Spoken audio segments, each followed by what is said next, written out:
is Gwen, and I'm here to show you how to make marble ornaments using acrylic paint. You're gonna need a bulb, rip the top off, and then you're gonna need 3 additional colors of paint, of acrylic paint, and then this is optional.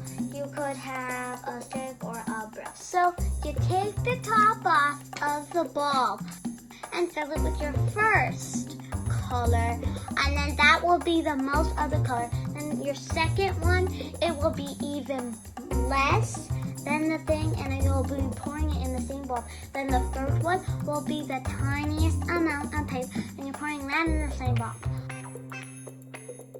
The paintbrush technique. Flip your paintbrush around so the end without the brush is in. And then you want to kind of swirl the color like this. Now you can swirl the paint around till it covers all the side.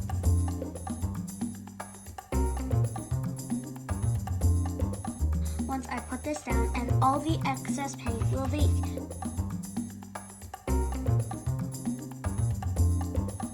cut a piece of